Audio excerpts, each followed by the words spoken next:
and welcome to lesson 51. Pretty significant number, however one of our most important lessons. And the reason I say that is that it's a subject dear to my heart on account of at 59 years of age, I'm pretty keen on making the most of the time that I have left here on the planet to achieve the most, do the most, all of that sort of stuff. So I think the lesson is fairly self-explanatory, and I'll leave that to you. I just want to share with you a personal breakthrough on this subject that, hopefully give you a bit of insight.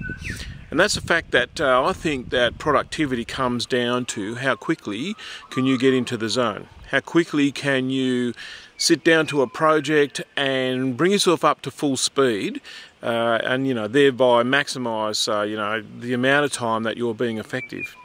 And the thing that reminds me of that is that a few years ago, I found myself writing a book on personality, and maybe you've come across personality profiles in your work with us, but I was writing the essays, and essentially, 50,000 words, fairly significant kind of a project, not the biggest thing in the world, but, something I needed to address. And I found that quite often what I had to do was sit at the keyboard and just start writing, because I could spend a long time trying to get into the right mode or waiting for the right thing to come. But I discovered that if I sat there and started typing, "My name's Paul Blackburn and I don't know what to say," pretty quickly I would get into the groove and away we'd go.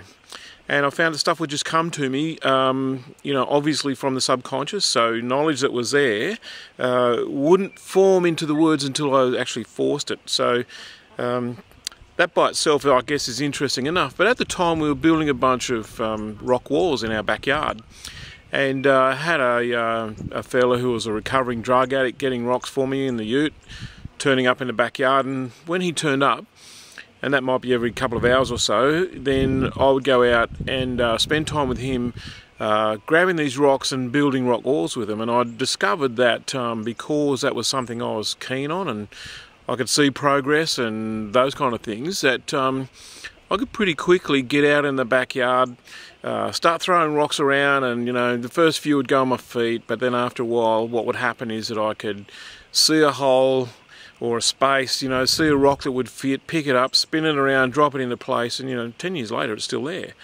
And that would happen until I kind of fell out of the zone, so to speak, and and that wasn't hard to work out. Rocks would start hitting my feet and my shins and not fitting where I thought they would and all those kind of things. So I would dump it, go back, have a shower and go back to the keyboard, and I found that I was not only able to construct what is actually hundreds of metres of rock walls in our backyard, but also at the same time write a book. And pretty spectacular thing. I should go back and do it again. More rock walls, I think, probably. The fascinating thing is that I was being highly productive in two separate areas, almost completely diametrically opposed to each other. Hard physical labour that get me into my body, and then cerebral effort. So getting up to speed in each one, I noticed, came incredibly quickly, but I could easily do a 14 to 16 hour day because I was turned on by the project. So I think the real key is to find projects that excite you. Productivity is really about developing the concentration that comes from excitement, which comes from being passionately involved. And both with the writing that I was doing and the rock walls, I was really keen to see the end result.